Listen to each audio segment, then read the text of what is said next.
from Georgia, my colleague, Mr. Carter. Gentleman is recognized. I thank the gentleman for yielding. Mr. Speaker, I rise today in full, unambiguous support of the lower energy cost, H.R. 1.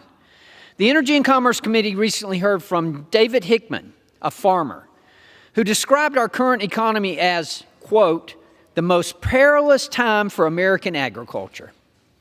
He's right, and he's not alone. Every day that I'm in Georgia's 1st Congressional District, whether I'm talking to a parent, a farmer, a teacher, or a trucker, or a small business owner, I hear the same concern. Inflation is too high.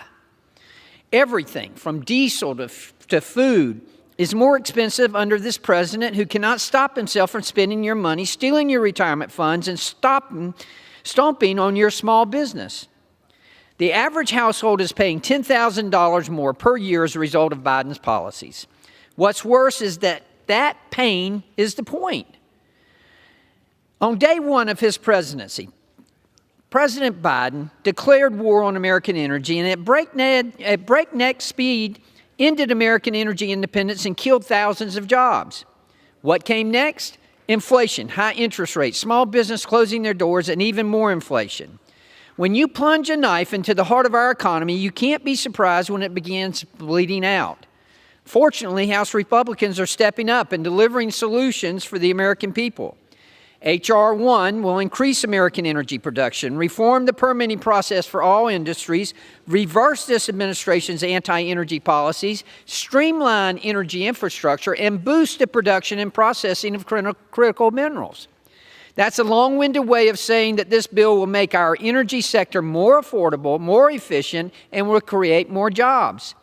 The American people told us that inflation and high energy prices were their number one concern, and we are listening by making it the House's number one priority. It doesn't even matter if you think we should drill, baby, drill, or never use fossil fuels again. We need to be able to build in America again. That's why I'm particularly glad that my bill, H.R. 1070, was included in this legislation.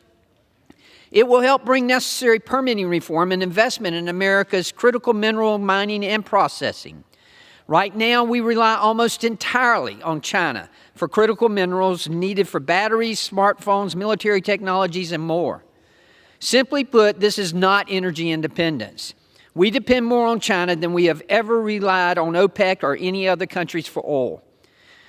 It's a national security concern to depend on any one country for that much for such an essential material.